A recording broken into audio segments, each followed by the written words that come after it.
আজ 7ই জুলাই, একজন মানুষের জন্মদিন, যিনি শুধু একজন ক্রিকেটার নন, আমার শৈশবের নায়ক, আমার স্বপ্নের প্রেরণা, আমার ধোনি, মহেন্দ্র সিং ধোনি।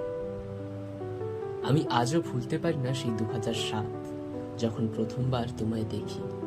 লম্বা চুল, ঠান্ডা চোখ, আর ব্যাট হাতে বজ্রপাতের মতন ছক্কা। কোনো হাইপ ছিল না বিজ্ঞাপন, ছিল শুধুই খেলা এবং খেলার প্রতি প্যাশন। তুমি ছিলে ভিড়ের মধ্যে আলাদা, যেন ক্রিকেট দেবতা একটি নতুন অবতার নিয়েছেন। 2007-এর সেই টি-20 কাপ, 2011-র সেই বিশ্বকাপ ফাইনাল, যখন তুমি শেষ বলটা ছক্কা উড়িয়ে দিলে আর আমি কান্না ভেজা চোখে বলেছিলাম, এটাই আমার ক্যাপ্টেন, আমার ভারত, আমার ধোনি। তুমি আমাদের শিখিয়েছো নীরব থেকেও ইতিহাস লেখা যায়, বোলার না হয়েও ভয় ধরানো যায়, লিডার না বলে নিজেকে প্রমাণ করা যায় ক্যাপ্টেন্সিতে। আমার জীবনে অনেক কঠিন সময় যখন নিজেকে হারিয়ে ফেলেছিলাম, তখন ধোনি সিনেমার একটা ডায়লগ ভেসে এসেছিল মনে, till the last ball is bowled, it's not over.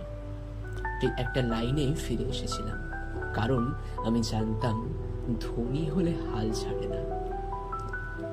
আজ তুমি 22 গজে নেই, কিন্তু আমার হৃদয়ে তুমি এখনো উইকেটের পেছনেই দাঁড়িয়ে, চুপ ধীর, কিন্তু সবকিছু নজরে রাখা। তুমি ছিলে, তুমি আছো, তুমি থাকবেই। শুভ জন্মদিন ক্যাপ্টেন কুল, আমাদের প্রেরণা, আমাদের শান্তির ঠিকানা, আমাদের স্বপ্নে, আমাদের গল্পে তুমি চিরকাল।